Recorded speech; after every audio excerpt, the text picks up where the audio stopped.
Welcome back to our channel. Hello everyone, I am Lisa. And I'm Eric. If you're looking to boost your English in a fun and easy way, you're in the right place. Every episode, we break down English words and phrases, making them simple so that you can understand them easily. So grab a snack, sit back, and let's dive into today's topic. Okay, Eric, what are today's words? The first word today is yummy. Then we will continue with precaution and bump into somebody. Then to be all ears. And the final one is face the music. Let's start with the first word, Eric. The first word is yummy. Yummy? Yummy is a fun word. It's an adjective that means something tastes very good or delicious. Yes, people often use yummy to describe food that they really like and enjoy eating. Right. You can say, a cake is yummy, or a pizza is yummy, when it tastes very good. And yummy is often used informally, especially by children, but adults use it too when they really like the taste of something. Okay, Eric, let's look at some example sentences to understand it better. Sure, Lisa. The first sentence is, this chocolate cake is so yummy. It means that the chocolate cake tastes very good. The person really likes how the cake tastes. Yes, and here's another one. She made a yummy pasta for dinner. It means that she cooked pasta for dinner, and it tasted very delicious. The pasta was very good to eat. These examples show that yummy is used to talk about food that tastes great. Remember, yummy is a simple and informal way to say something tastes very good. Now let's have a sample dialogue using yummy after the movie clips. Oh, this looks so yummy. It's really yummy. You will like it. Hey Amber, what are you making? It smells so good. I'm baking cookies. Do you want to try one? They're very yummy. Sure. These cookies are really yummy. You're a great baker. That was a fun dialogue to show how yummy can be used in a conversation. That was a tasty dialogue. Eric, do you have a favorite food that you think is very yummy? Yes, I love pizza. It's always yummy, especially with lots of cheese and pepperoni. Pizza is definitely a yummy choice. Do you cook any yummy dishes yourself? I make a really yummy spaghetti with homemade sauce. It's my favorite thing to cook and eat. That sounds delicious. What's the secret to your yummy spaghetti? I use fresh tomatoes and lots of garlic. It makes the sauce very tasty and yummy. That's great. I think fresh ingredients always make food more yummy. Absolutely. It's fun to cook and try to make food as yummy as possible. We hope our listeners found this explanation and dialogue helpful. All right, what is the next word, Eric? The next word is precaution. Precaution. Precaution. Precaution? What does that mean? A precaution is something you do to prevent something bad from happening. It's like a safety measure. Ah, I see. So, if you take a precaution, you are being careful to avoid danger or problems? Like, being careful in advance to avoid problems? Exactly. For example, wearing a helmet when riding a bike is a good precaution. It means that wearing a helmet helps to protect your head in case you fall off your bike. It's a way to keep safe. Right. Washing your hands before eating is a precaution to avoid getting sick. It means that washing your hands helps to keep germs away, so you don't get ill from the food you eat. When we use precaution, it's often used with phrases like take precautions or as a precaution. Let's move on to the movie clips and then our sample dialogue now. Two students, Tom and Jane, are talking before starting an experiment. We take every precaution. As a precaution, no names. Hey Jane, do you have everything ready for our experiment? Yes, but I'm taking a few extra precautions. I brought gloves and goggles. Good idea. I think taking precautions like that is important, especially with chemicals. Absolutely. It's better to be safe and take precautions than to risk getting hurt. That was a useful dialogue. Jane mentioned taking extra precautions in the science lab. What do you think about that, Eric? I think it's very smart. It shows that Jane is careful and doesn't want to take any risks with the experiment. Yes, and it's always good to take precautions when dealing with chemicals. Do you ever take any special precautions yourself, Eric? Yes, I always wear a seatbelt when I drive. It's a precaution to stay safe in case of an accident. What about you, Lisa? I always check that. The doors and windows are locked before I leave the house. It's a precaution to prevent break-ins. Those are good examples. Taking precautions is a simple way to avoid bigger problems later on. Definitely. Okay, that's all for the word precaution. Now it is time to continue with the next word. The next word is bump into someone. Bump into someone. Bump into someone. Oh, that's an interesting phrase. What does bump into someone mean? Bump into someone means to meet someone by chance without planning it. You might see them unexpectedly somewhere. So it's like when you're walking in the park and suddenly you see your friend there? Exactly. For example, I bumped into my old teacher at the supermarket. It means that you met your old teacher by accident while you were shopping? Yes, Lisa. Another example is she bumped into her neighbor at the bus stop.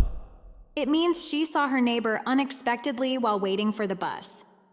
That's right. It's a phrasal verb, so you use it with the person you meet. You can say bump into a friend or bump into an old classmate. That's helpful to know. Now, let's move on to our sample dialogue. Two friends, John and Emily, are chatting in a city park. Do you remember when we first bumped into each other, old man? I bumped into her 2 years ago. You won't believe who I bumped into yesterday. Who did you bump into? I bumped into Sarah at the coffee shop. We hadn't seen each other in years. That's amazing. It's always nice to bump into old friends. In the dialogue, John bumped into Sarah at the coffee shop, which was a nice surprise. Right. It's great when you bump into someone you haven't seen in a long time. It's like a little reunion without planning it. Yes, it's a nice surprise. Have you ever bumped into someone unexpectedly, Eric? Yes, I once bumped into a childhood friend at the airport. We had a great time catching up. What about you, Lisa? I bumped into my cousin at a music festival. We didn't even know we were both going to be there. It's funny how these unexpected meetings can make your day better. It's always a pleasant surprise. Absolutely. It's great to catch up and reconnect with people. So, next time you bump into someone, take it as a chance to enjoy a nice chat. That's a good tip, Lisa. Okay, Eric, we have 2 words left. What is the next one? The next word is to be all ears. To be all ears. To be all ears. Oh, that's an interesting phrase. What does to be all ears mean? To be all ears means to be very eager and ready to listen. It's used when someone is paying close attention and wants to hear what you have to say. So it's like when you are really interested in what someone is going to tell you? Exactly. When you are all ears, you are paying full attention and are very interested in what someone is saying. For example, I'm all ears. Tell me your big news. It means that you are very eager to listen and want to know the news. Yes, that's right. Another example is, when she started talking about the surprise, everyone was all ears. It means that everyone was very interested and paying close attention to hear about the surprise. Now, let's move on to our sample dialogue.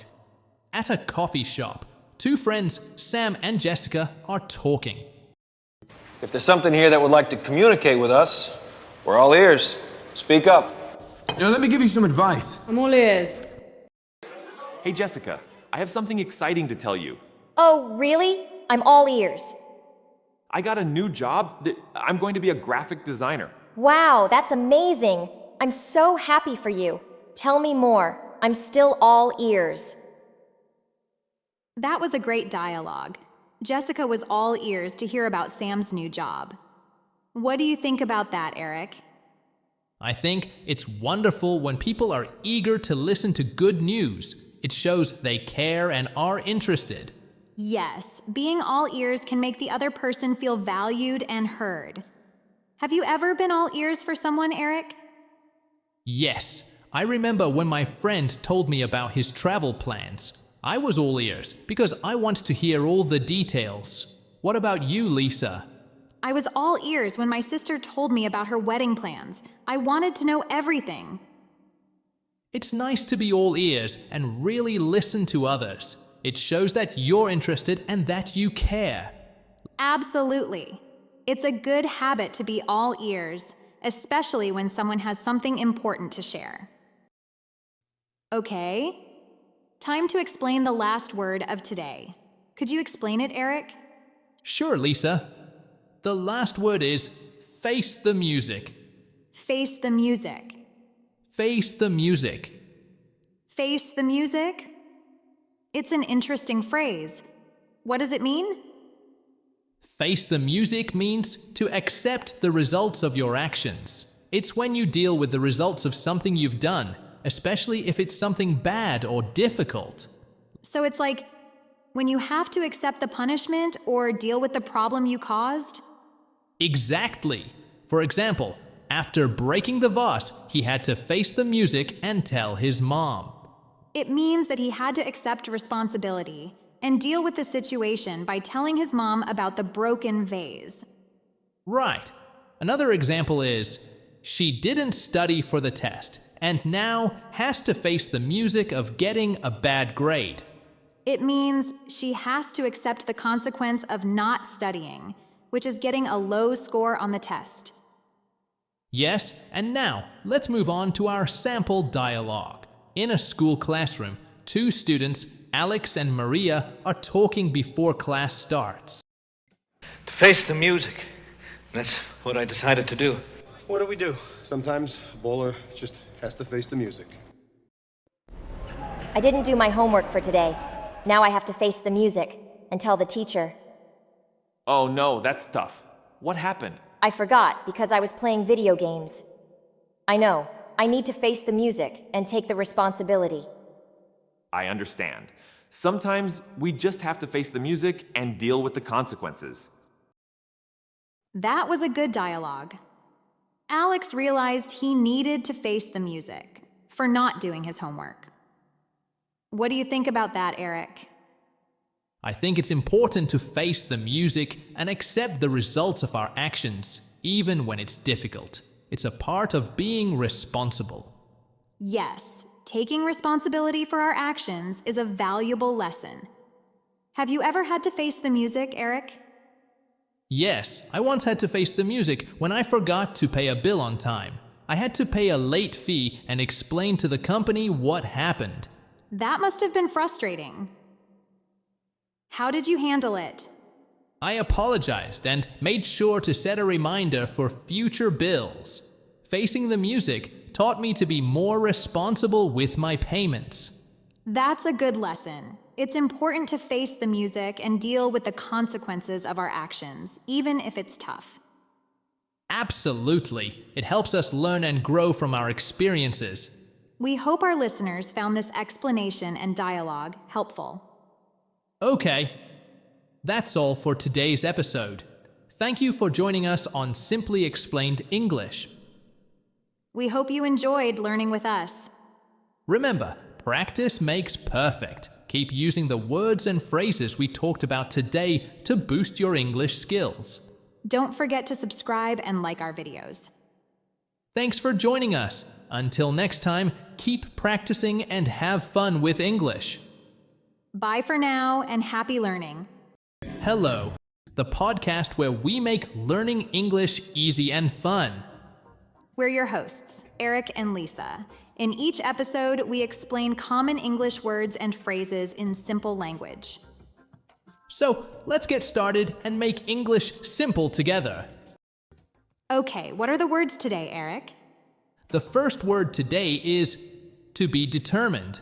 Then we will continue with to enhance and to get away with. Then to take advantage of something.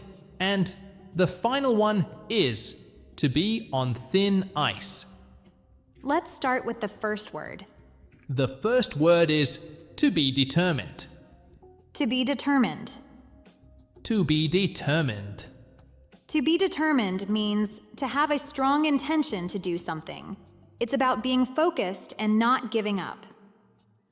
Yes, when someone is determined, they have decided to do something, and they will work hard to achieve it, even if they face problems. Exactly. For example, if you are determined to learn English, you will study hard and practice every day to reach your goal. By the way, the noun form of determining is determination. Let's give some example sentences to help you understand it better. The first sentence is, she is determined to finish her homework before dinner. It means that she really wants to finish her homework before dinner. She has made a strong decision to do it and will work hard to make sure it happens. Yes, and here's another one.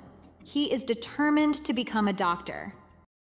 It means that he has decided he wants to be a doctor and will work very hard to achieve that goal, no matter what challenges he faces. These examples show that to be determined is used to talk about having a strong desire to achieve something. Remember, determined is often used with to, followed by the goal or action you want to achieve. That's right, Lisa. Now, let's have a sample dialogue using to be determined after watching the movie clips. I was determined to put it out of my mind until Joyce got back. I implored him not to follow, but he's determined.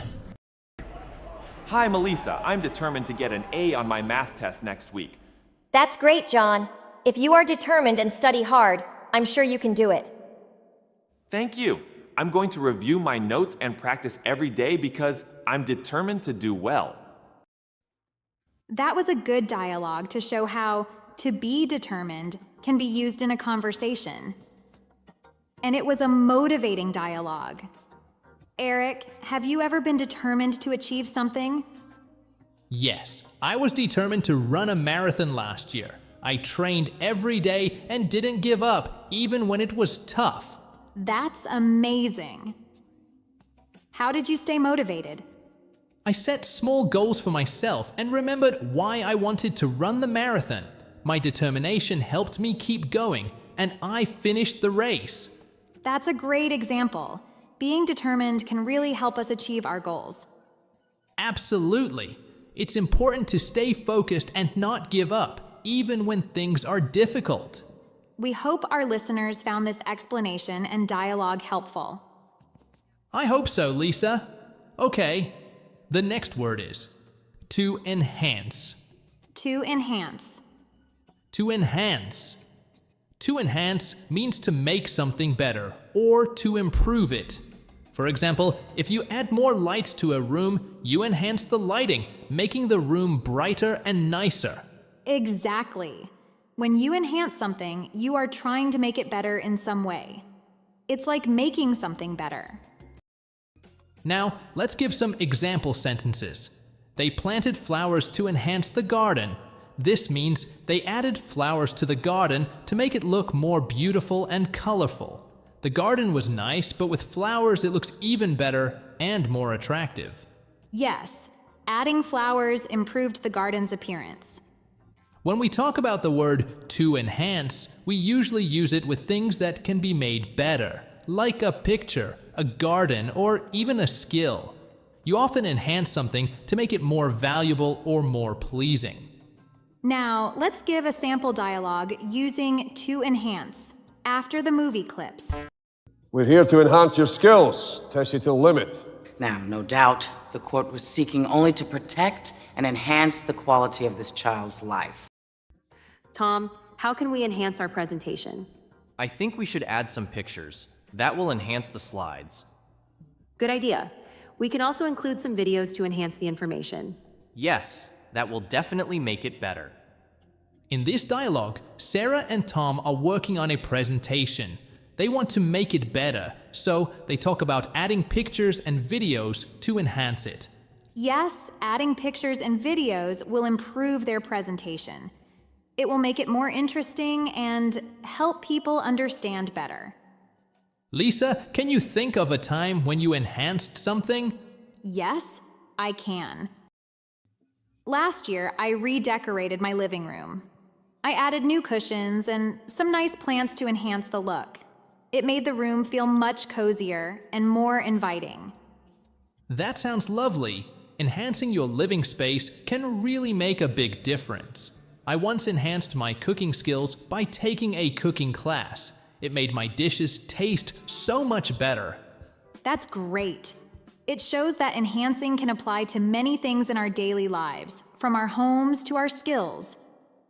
Absolutely. Enhancing is all about making something better. It's a useful word to know because we often try to improve things in our lives. Yes, and it's easy to use. Just think about what you want to make better and use to enhance to describe it. All right, let's move on to our next word.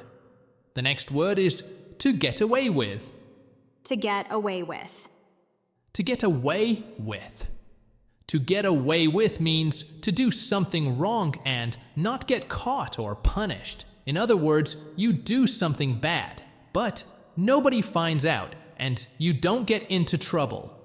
Good explanation, Eric. For example, the student got away with cheating on the test. It means that the student cheated on the test, but the teacher did not find out, so the student did not get into trouble. That's right. Here's another example. The thief got away with stealing the car. It means the thief stole the car, but the police did not catch him, so he did not get into trouble. Good job. Now, let's give a sample dialogue using to get away with. So do you think you get away with what you did? Oh yeah, you got away with murder. Did you hear about Tom? No, what happened? He got away with not paying for his parking ticket. Really? How did he do that? He just ignored it, and no one made him pay. Wow, that's lucky. But I think it's not fair to get away with things like that.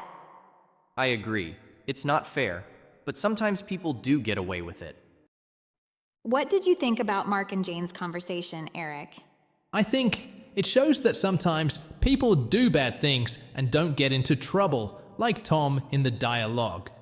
Yes, it's true. Tom didn't pay his parking ticket, and nobody made him pay. That's what to get away with means. Exactly. Lisa, have you ever heard about someone getting away with something? Yes. Once my friend forgot to return a library book, and she got away with it because the library didn't notice. Oh, that's interesting. Sometimes people are lucky like that. Yes, but it's not good to get away with things. It's better to do the right thing. I agree. It's always best to be honest and follow the rules. Right. So remember, to get away with means to do something wrong and not get caught or punished. And it's important to use ing form if you use a verb after get away with. For example, get away with cheating. Good point, Eric. I hope our listeners understand how to use to get away with now. Yes, I hope so too. Let's move on to our next word. What's the next word, Eric? The next word is to take advantage of something. To take advantage of something. To take advantage of something. It means to use a situation to get something good for yourself.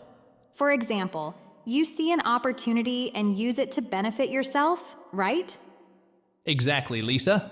Now, let's look at some example sentences. I'll start. Here's the first example. She took advantage of the sale to buy new shoes. It means that she saw the sale and she used the chance to buy shoes at a cheaper price. That's right. Here's another example. He took advantage of his free time to learn a new language. It means he used his free time to do something good, which is learning a new language. Yes, Lisa. Now, let's talk a bit about how to use to take advantage of. This phrase is usually followed by the thing you are using to get a benefit. It's often used in a positive way, but sometimes it can have a negative meaning if you're using someone in a way that is not fair. Yes, for example, if you take advantage of someone's kindness, it means you are using their kindness for your own benefit, and it's not very nice. But usually, it means to use a good opportunity. That's right. Now, let's give a sample dialogue using to take advantage of. In this dialogue, Mark and Susan are talking about a new gym offer. In case the Romulans decide to take advantage of the situation. I think it would be wise if you took advantage of my knowledge in this instance. Hey, Susan, did you hear about the new gym offer? We can take advantage of it. Really? What's the offer? They're giving a 50% discount on memberships this month. We should take advantage of the lower price. That sounds great. Let's sign up and take advantage of the deal. In this dialogue, Mark and Susan are talking about a new gym offer. They want to use the opportunity to get a discount on their gym memberships. Yes, they are using the special offer to save money and get a good deal. Lisa, can you think of a time when you took advantage of a good opportunity? I once took advantage of a free language course online. It was a great opportunity to learn without spending any money.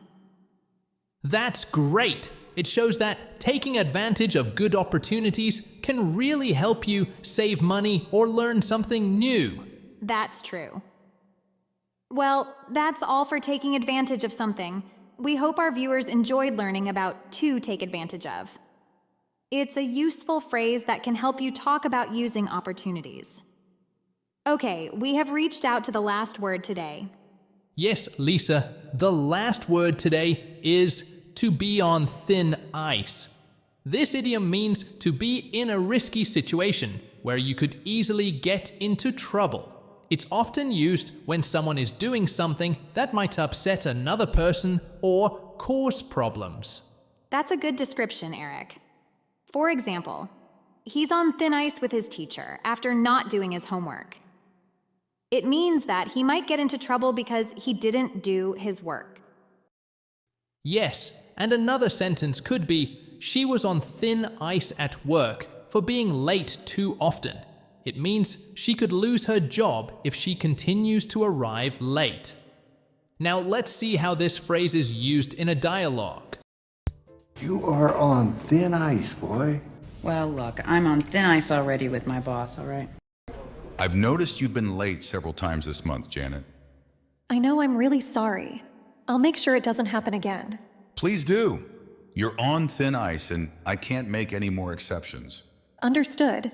I'll take precautions to be on time from now on. In this dialogue, the boss warns Janet that she is in a risky situation at work because of being late. Yes, that's right. Lisa, have you ever felt like you were on thin ice? Yes, I forgot to do my homework several times.